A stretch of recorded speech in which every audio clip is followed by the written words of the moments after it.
Ich glaube, die Speaker für den nächsten Talk muss ich nicht vorstellen. Die haben heute schon ein paar Talks gehalten und in der Vergangenheit und sind vielleicht auch ansonsten schon mal dem einen oder anderen über... Welcome to the English translation of Sicherheitslücke gefunden und nun.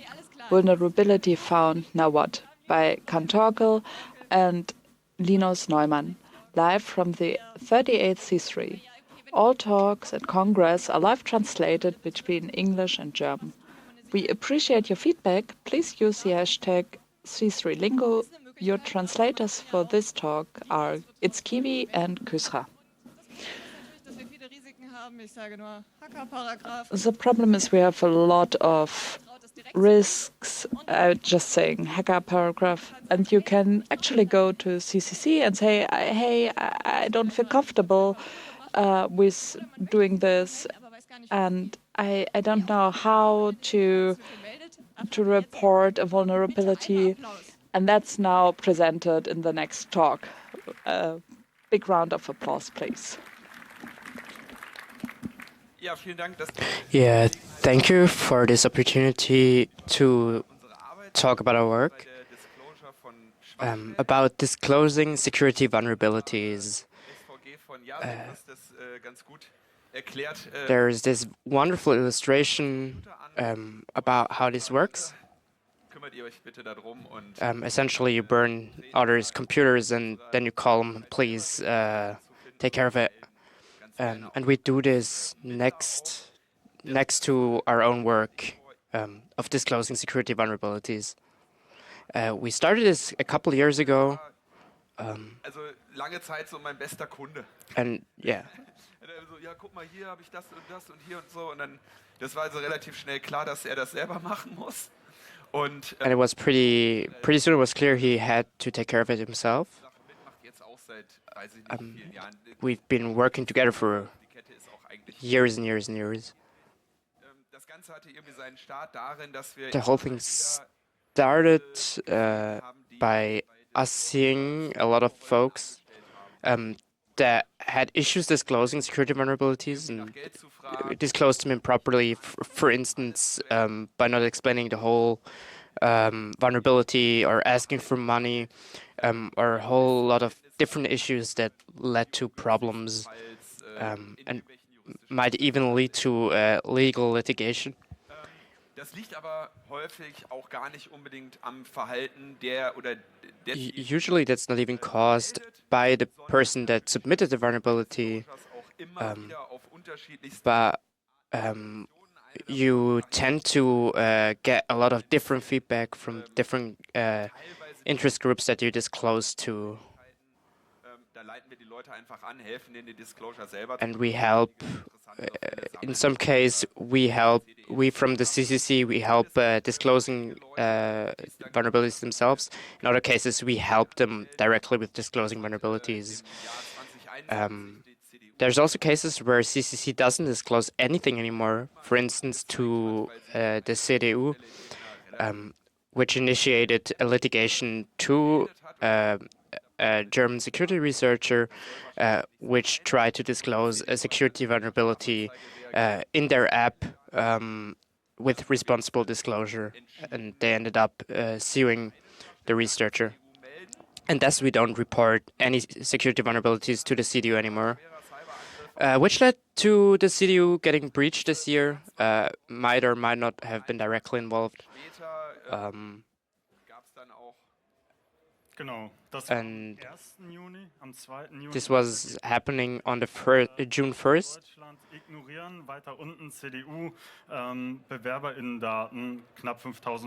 There were like 5,000 data points of CDU applicants available in the internet. That happens if you don't get any vulnerabilities reported anymore. Today we want to talk about a few cases where it didn't work as well, and maybe if we have some time, we would give some So we want to tell you what would be good to announce the vulnerabilities correctly so that it's all without much friction. And one example is this portal from the job center in Gifhorn. It was used by several others. So they had a very boring, technical boring vulnerability. There was a file available, a folder, and in the folder in the source code, there was a standard user documented with username and password, and the username you can see here. The password was actually the same but backwards. And the problem is that these access data also worked for a lot of access to for people searching for jobs with a CV, and we reported that, and it was closed in a timely way. Only the development platform wasn't fixed, but there we needed to send out a second notification. We also tried to make a publication soonishly because the affected organizations didn't inform their customers.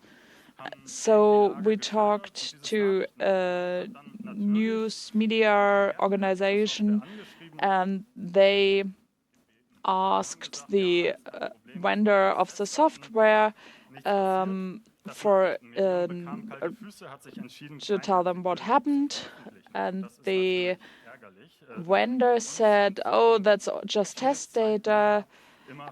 And the news media decided to not report anything, and we were a bit annoyed. So we now learned that we have to at least make a short publication on CCC, the news page. But for now, for every report we work on, we have at least a 3 or 4 liner news article what's happening.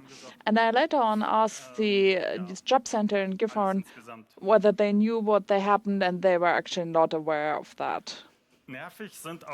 Annoying is also something like this, technically very boring.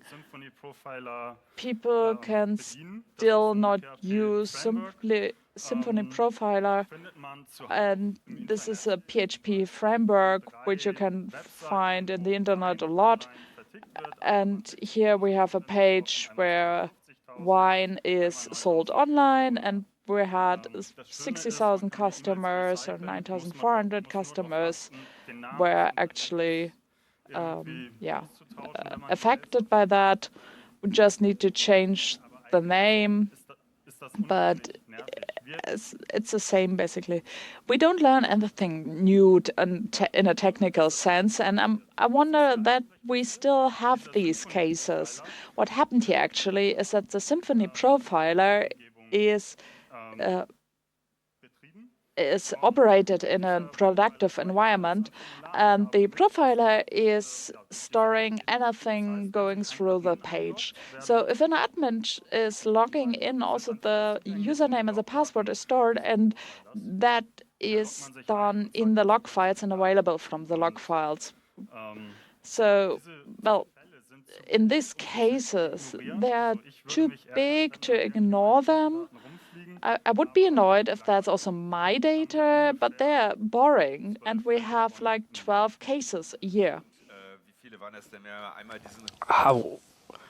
We did a very big disclosure because of 6.5 million user data affected, and I think these were also profilers. Yeah, we wrote a blog post 2 years ago for 50 boring cases that we consolidated. Symphony profiles, Git directories for 50 companies, 50 companies, and millions of data sets. For instance, a few million passengers for an airline. affected. I found that quite outrageous because these are the really basics of information security. You can easily find it with a web scanner, and you just receive all of that data. And we had an Excel spreadsheet where we tracked all the disclosure emails because we had to reach out to so many companies in such a short notice. And to keep track of all of them, we had a spreadsheet, and it was quite annoying to call it that, because it's technically very simple, and it's really boring for us. I told the journalist about 3 cases, and she was like, "Wow, that's interesting for each case." Whereas I thought, like, another Symphony Profiler case, it's just another one.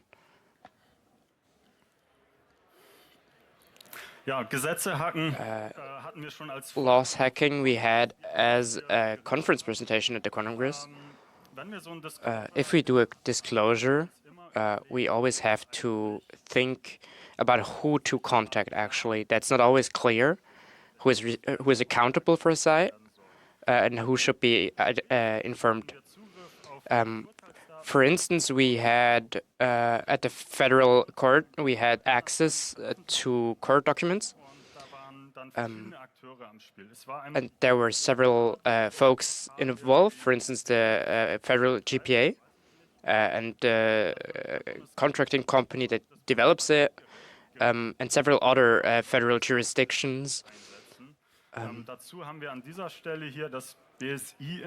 Here we informed the BSI, the German Federal Department,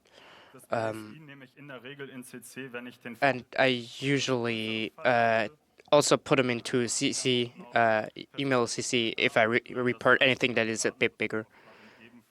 We also send it to the data privacy governor. And we found a SQL injection to take over an account because they use an MD5 hash to start a password.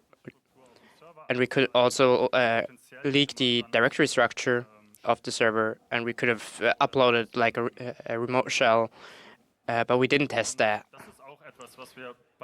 And we also do that we think about that for each case. We have a default receiver list with the affected company and the data privacy institution, which is usually the data privacy institution for each municipality in Germany. For really big cases, we also add the BSI. How would you describe the reactions of BSI and the data privacy governor? How would you summarize that? BSI responds to us. They ask whether we need help, acknowledge that they received it. I just take them into CC to make sure that I really want to report this vulnerability and I don't really want money out of it. So there's no nefarious purpose. I just want to make clear this is just to get the thing fixed. For the data privacy governors, it's a different motivation, depending on the municipality. Some employees there are very quick and try to identify what the vulnerability is and try to secure the data even on Sundays, and other people do nothing. So in that case, we have a lot of data privacy governors that act very differently, have different policies, and usually none of the involved are interested that the affected parties get informed. So they don't want to inform the people, like the 200,000 affected. So it would be nice if they learned that everyone could have downloaded their data, and we cannot actually inform the affected people because we then would need to work with their data, which we are not allowed to. So we need to that the companies do that. or the official institutions. And it's not enough that they say, okay, CCC is trustworthy. Well, usually the only information over the publications often comes from us. So often we have the argument the CCC has deleted it, and we don't call them as illegal access, but we see no case where they never found that anyone else has downloaded the data. They always say that the CCC was the first one to do that, and that there is no necessity to inform the affected persons. Even so, the CCC has downloaded all of the data, and the access was, well, not intended. I don't want to speak about what's okay or not okay, and we are actually happy that we're not considered hackers, but it would be, well, the data privacy law is not made for the cases where actually something bad happened, because there's still a lot of information that people haven't received, even so users might be interested in, even so something could have happened, even so it didn't happen. And well, I say something happened because we could access the data, and we are playing around with that, and we know that the companies are not really motivated to do something about that. Sometimes we forget that when verifying the data, we check twice, and the companies ask for a certain access and an IP address, and we confirm that. And then we see that they don't really ask for the second access. Then we know that they didn't check properly their logs. And we can say they can't really say if anyone else also accessed the data. Well, so something else which is annoying, we had an IT service provider, and they have a ticket system, and they have a lot of access codes which they lost for data for the customers. Amongst others, the Stasi database and the museum in Cologne. And we checked a year later what happened, and then we got annoyed and started to inform the data privacy governors of the customers of that company. It would be really nice that we wouldn't be able to access your system, so please change something. Well, what's also nice is that cases here we have a small search picture. It says anonymity and optional. It says that the employers will be asked, and the answers will be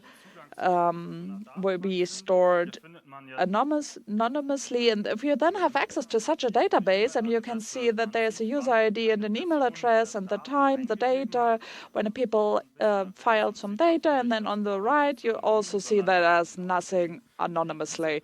Everything you can see the person has answered. And well, if we see something like this, which is in a strong contrast to the data privacy law, we usually have that it's not just a side sentence in our message, but we think that the data privacy governors might not do enough here. I didn't hear anything. Well, for really big vulnerabilities, We also work with the media, and we try together with the media to investigate the impact and what could have happened and what has happened to gain further awareness and make sure that all affected parties get informed. If we identified multiple vulnerabilities, like here from multiple companies, for instance, here we have two companies from the same department. They both were. So basically, you could see the credit applications for both companies. For instance, for Check24, so we could see in lifetime which credit was supplied to customers.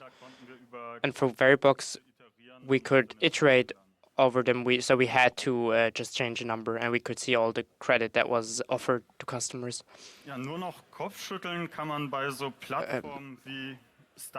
Really stunning are platforms like StudyDrive.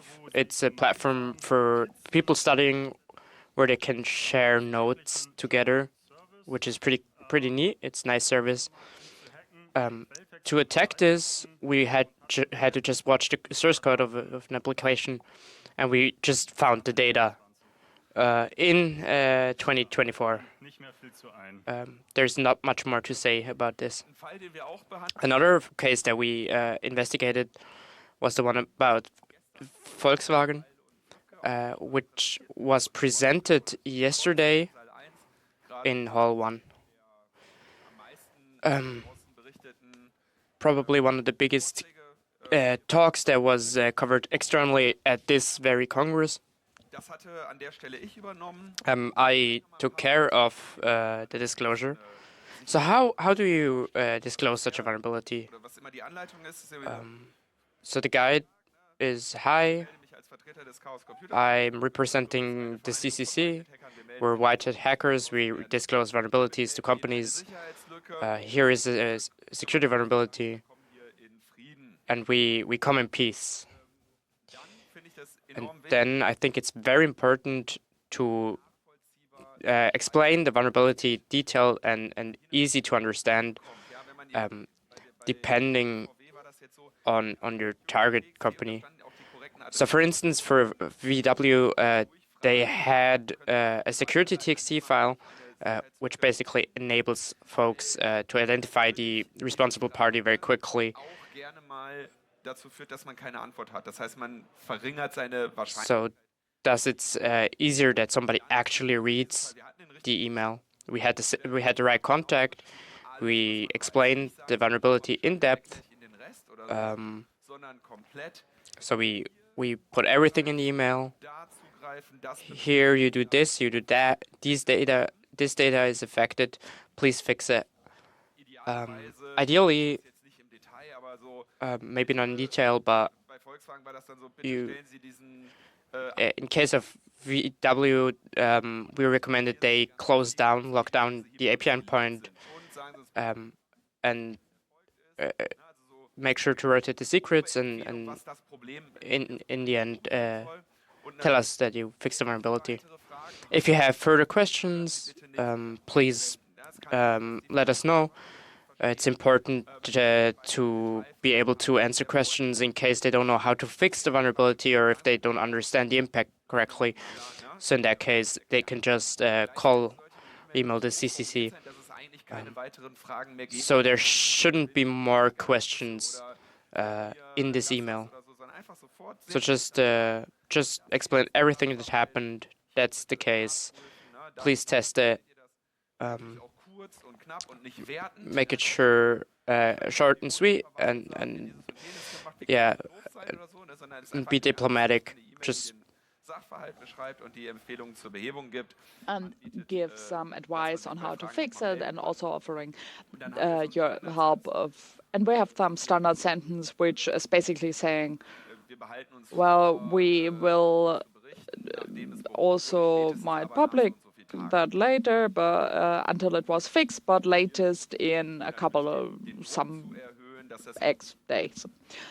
So to also put pressure on them so they cannot just ignore it. I think the VW case is actually quite well known yet, and I have to say, well, the reaction from the team was appropriate. They answered within 24 hours, I think, had a couple of technical questions, did a call with me, also wanted to talk, but I don't really like the calls. I'd rather have the paper trails because it's better controlled, especially if it goes in a direction where it could become a legal problem. Well, in this case, what quite simple, as I did it for a third party and was just a consultant basically. So whenever I couldn't answer something, I just took the question with me and went to the actually people who did that, so I could simply talk to them because they cannot really sue me or file a report against me. So it's important to. So they actually did that in an appropriate way, had enough people on that. They closed the endpoints, they rotated the credentials. They also we checked that the credentials really were rotated, and we found a case where they forget to invalidate the old secrets. We told them, and they said, "Oh, thank you. What a dumb mistake." It was really good exchange. It was technical. It was there weren't any. Well, it was quite professional on both sides, and they were open to. Well, it was just a reasonable technical exchange, and they were just okay. And I hope that the legal department is also staying cool in the same way, because what they do now, and that's a pattern we see often, there's now the data where the movement data traces are available, and which in another point is connected to the personal identifiable data. So what is the data leak now? Because is it really important if there's just a car and you don't know who it belongs to? And now the legal department says, well, if it was only the CCC, we don't need to tell anyone because CCC is, white hat hacker, so they're fine. And we saw a similar pattern with Identify Mobile, and they offer second factor authentication via SMS. So if people use something like WhatsApp and Signal, and we are going to send you a code via SMS, or for a bank account you want to you need to have a code, and there's an operator who's offering this as a service, and they just need an SMS to send out all of the SMS. And here we had log files in a 5 or 10 minute delay. In a S3 bucket, they were available. So all of the second factor SMS were available, and then you can see which credit they were asking for, or what money they were sending to anyone else. And we really had a problem who was the affected companies, as the buckets didn't tell you which companies they belong to. And then we just asked companies, you're sending out two-factor SMS, and could you please find out how you do that? Because there's an S3 bucket which we can actually see, and then we found out which companies that was.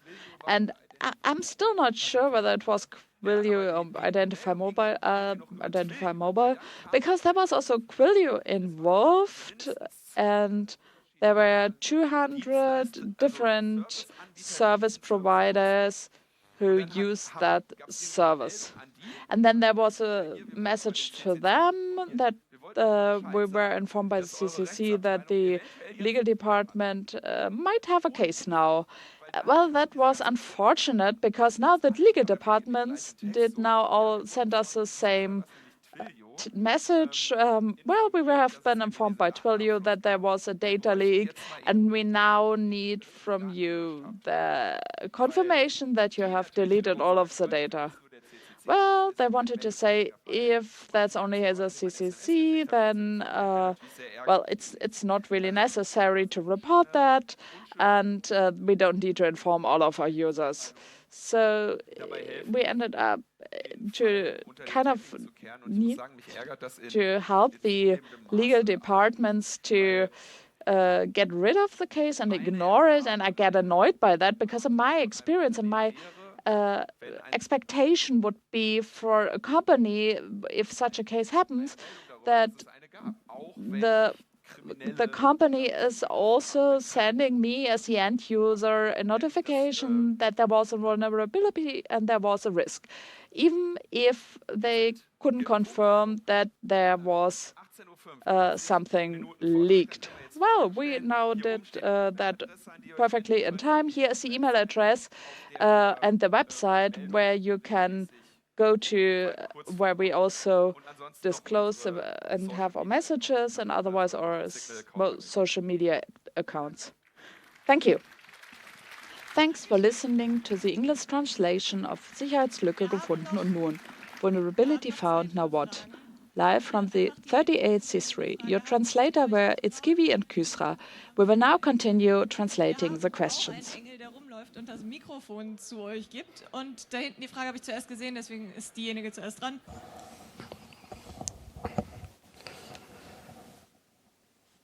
Hi. Das heißt, es sind 0 Strafen? So there were no lawsuits this year?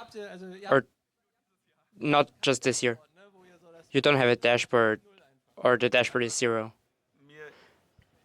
I don't really recollect a case where somebody has gotten a case. I think Marriott Starwood got like a penalty because they leaked a lot of data. I think there were credit cards involved as well, but I'm not quite sure. But I don't really recollect any companies that had to pay a penalty because of a vulnerability. That has different causes. For instance, because it happened the first time, or because they minimize the impact and talk it small. I'm also not sure if everything's relevant in a legal context. So not everything has to be legally observed, because mistakes happen. For instance, the carrier tech team just did a mistake, and that's okay. What's not okay is that they collect all of this data, which is a bit too much. So I'm not sure if this is something where you should penalize folks. Obviously, it depends how the case gets handled and how honest they react. For instance, with the Crypto King, I think that was something we still had open. So they changed their system. There was a Crypto King, like Philip Klein, had a web shop, and on their FTP server there were daily customer data, not just online shops, but also on-site stores from Berlin and Switzerland, and there we had like a lot of work to involve them and we talk to data governance in multiple countries, to certs, in order to get that fixed. We even faxed, but nothing happened. And at some point, the company has just changed the server address, which was really bad. Thank you. For that, I would think a penalty would be appropriate. Hi. Hi. Hey, thanks for the presentation. Is it working? Ich habe letztens Well, mitbekommen, dass I es einen Entwurf gibt lately zur Kriminalisierung von know Whitehead-Hacking. that there's a criminalization of whitehead hacking. Please go nearer to the microphone. Please start again. Well, I lately read about a new draft of the decriminalization of whitehead hacking. Is there anything new you know about? Well, the traffic light actually destroyed themselves, and so they're not doing anything now. Well, we were invited to actually look at that draft, but after the government, we did something else. Well, they wanted to do something like when you can prove. Well, it was a first step into the right direction. If someone is announcing something with the appropriate means, then it's okay and not illegal. Hallo, gibt's eigentlich Feedback? Is there feedback when you disclose something via your disclosure email? I know somebody that disclosed things. For instance, copies of driver's licenses, but they never got an answer from you. Even for a lot of things that got sent. Normally we reply, not just once, but we also let you know how the whole thing went down, whether the company has reacted, etc.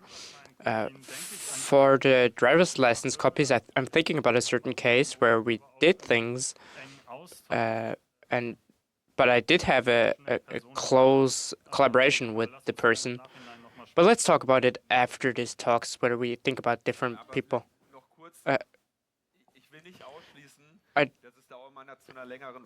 Sometimes there is the possibility of a long wait, depending on how much we're working. This year it was a bit tough, so sometimes things might just get overseen. We have a request tracker, and we do it on a best effort basis. But sometimes we just say people, hey, honestly, just write a text and we'll proofread it, and then you just send it there. Because you have to think about it. Who is it for? Is it for the companies that don't publish the vulnerabilities, or for researchers that just send us things? So we have to really figure out in what cases we actually require taking over. So I think that's reasonable in a lot of cases. Usually folks just have too many thoughts about that because of some police reports, and people are a bit paralyzed. And while it's annoying to do and to report, but it's not really the case that there is lawsuits all the time. It's a residual risk, and that's why we do this whole thing. But usually for most vulnerabilities, you just report them, and the tough part is just getting them fixed properly. There's a question from the internet. The internet, please. Jawohl, das Yes, Internet möchte the wissen, internet wants wie to ihr mit den know Disclosure-Prozessen how umgeht. you work with the disclosure processes of companies. Do you follow them, or what do you do if they do not work? Well, mostly we don't. Sometimes we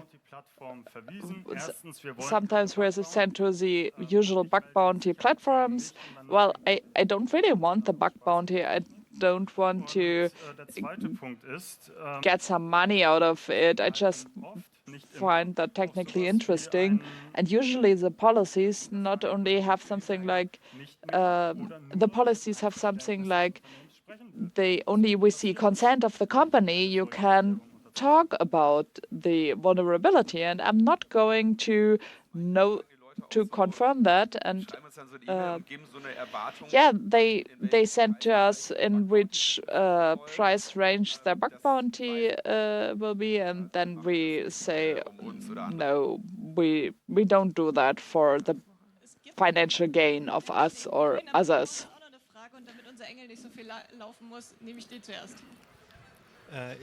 Yeah, thank you for the talk.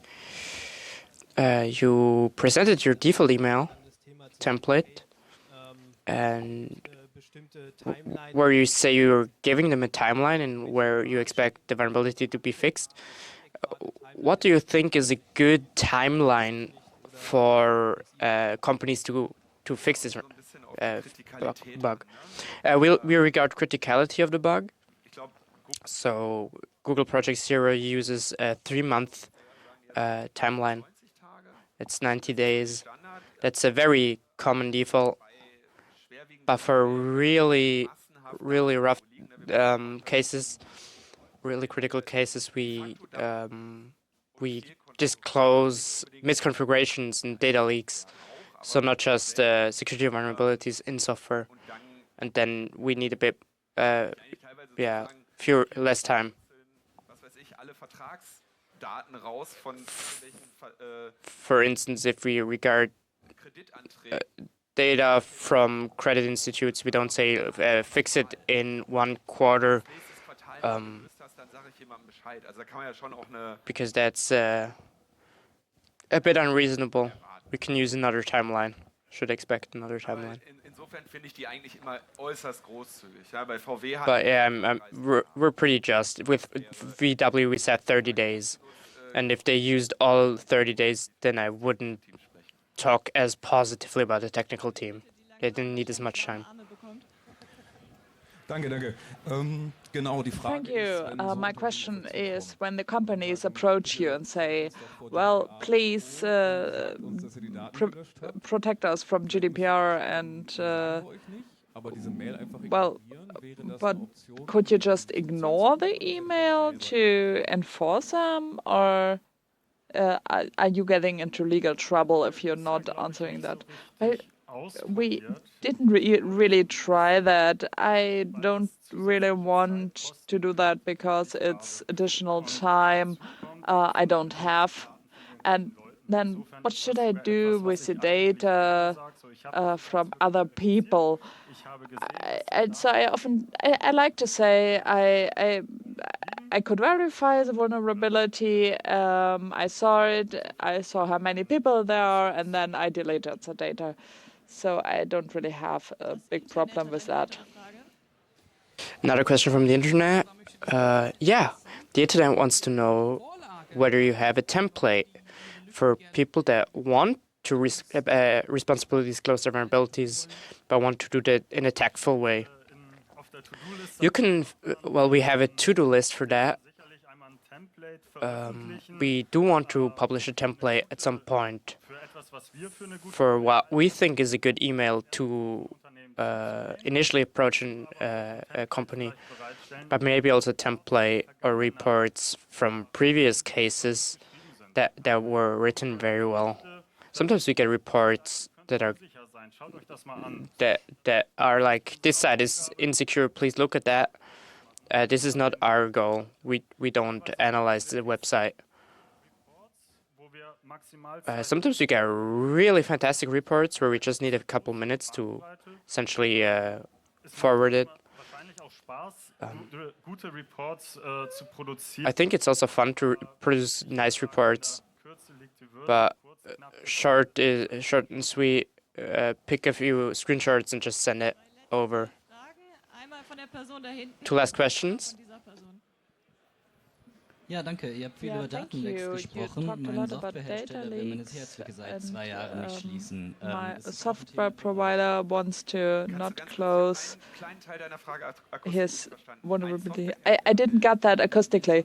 Well, my software vendor doesn't want to close my vulnerability for 2 years now. Is that also a topic for you, or are you just doing data leaks? Well, I think mit welcher Argumentation yeah, tun Sie das? you can do that, and I want to know which argumentation they are not doing that. Are they saying it's not a vulnerability, or what do they say? Ja, so ganz verstehe ich Well, auch nicht. I don't really get it. They say it's not really Jetzt eine Warnung gemacht, die in die important, Richtung geht von and drücke nicht diesen now they did a warning to not push this button without talking to an IT security person first. I also did something like a public disclosure, something like this, but I think nobody saw it. Well, yeah, please send it to us, and let's check that. Letzte Frage. Last question up front. Thank you. I have the same question. I have the same question, and there's a case which is even worse than the Audi scandal. Das Mikrofon ein bisschen näher an. Genau, halt das Microphone closer, please. Okay. Yay. I have the same question. So the legal department that are sitting in the company are pretty rough towards these disclosures. And I noticed that with several companies, and there's cases that are 16 times worse than what we just seen with VW. And the pattern is just repeating itself everywhere. You report something, and you can't really do much more because you're a white box hacker. Is the question still coming?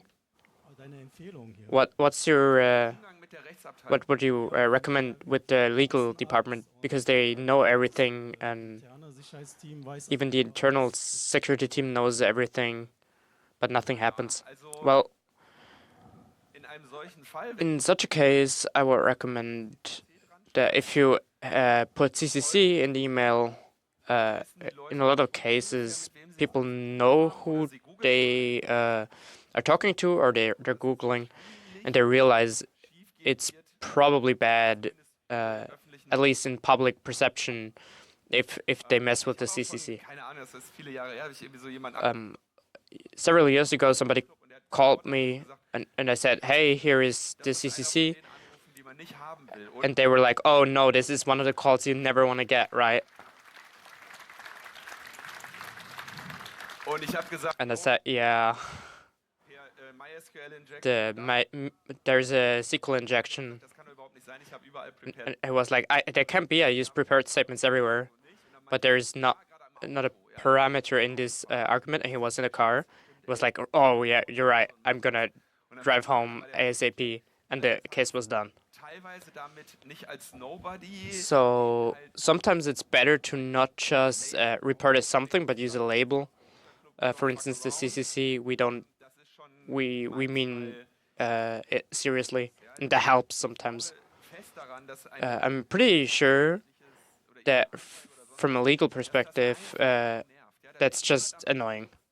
Nobody will go to jail, but it's just something that takes years and months with lawyers, and it just takes up a lot of time, aber nur schlechte and it's just bad PR for the company. zum Beispiel nicht in diesem Modern Solution I also don't think in the modern solution case that this company has done itself damit, dass es halt a favor by just keeping in the media staying poorly with their mistakes. And I'm pretty sure that a company that does that with the CCC, they will get a lot of media, positive media. den polnischen Train-Hackern We've seen that with the Polish train hackers. Möglichkeit zu halten und dieses unsouveräne Vorgehen der Unternehmen natürlich And yeah, with the CCC, you can help highlight companies that don't act ethically. So you can wohldosiert einsetzen. sometimes use publicity. Oder hättest du da noch Or would you add something to that? Yeah, can't add anything. Dann möchte ich euch beiden ganz, ganz herzlich All right, thank you too. Kantorke, vielen Dank. Thank you, Linus. Thank you, Kantorke.